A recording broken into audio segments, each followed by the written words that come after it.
Everyone in the city knew the rich boy, not because he was kind, but because he could buy anything: cars, houses, even people's silence.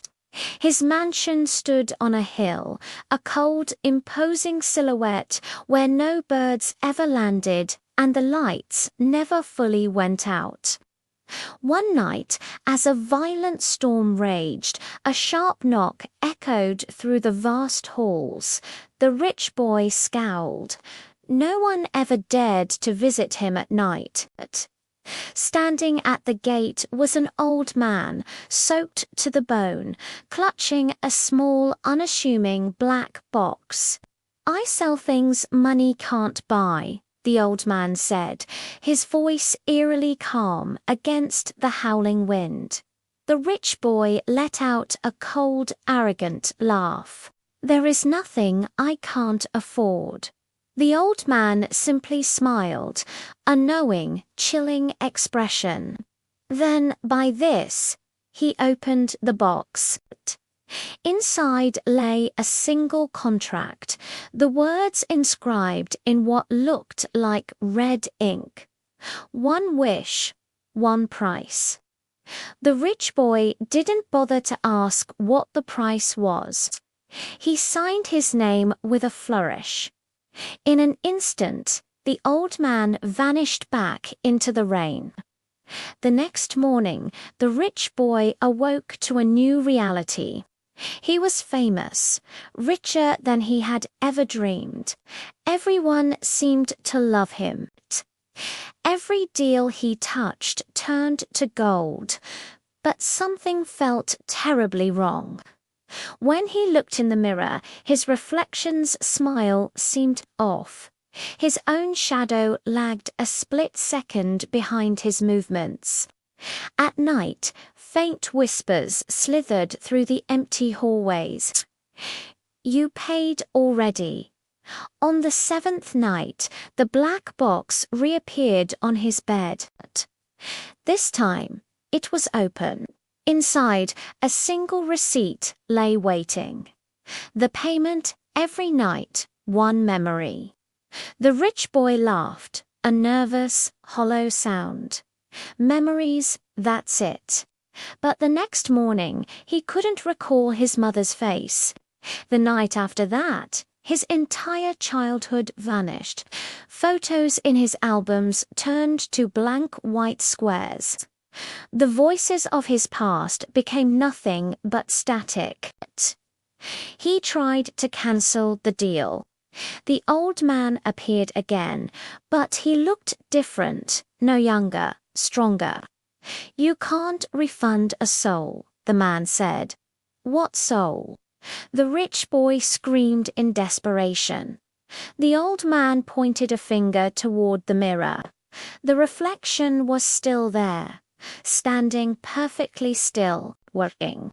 Night after night, the reflection grew clearer, more defined, while the rich boy felt himself becoming emptier, a hollow shell.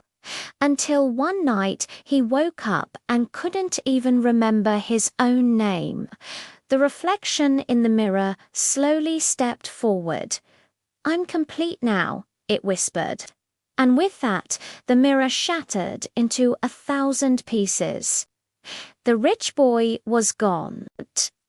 They say the rich boy disappeared, but the truth was far worse. The mansion was never truly empty. Every night, the lights would flicker on their own.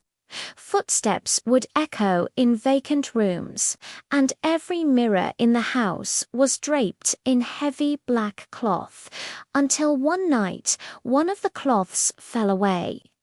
Standing inside the mirror was the rich boy, but he wasn't whole. His face was a mosaic of cracks, like shattered glass. His eyes were empty, dark pits. And his smile. His smile moved entirely on its own. He was alive, but he was trapped. Every mirror in the mansion had become a prison door, and behind each one, a different version of him was screaming in silent agony. At the stroke of midnight, the old man returned. "This is the second phase," he whispered into the gloom. "You sold your soul. Now it learns to live without you." The rich boy begged, his voice a fractured echo from the glass. "I'll give everything back, all my money, all my power." The old man just shook his head. "You've already paid. Now others must." The very next morning, the mansion's gates swung open. People were invited inside. Rich people, greedy people, people who always wanted more. The walls were lined with magnificent, ornate mirrors. One by one, the visitors stared into them, captivated by their own reflections.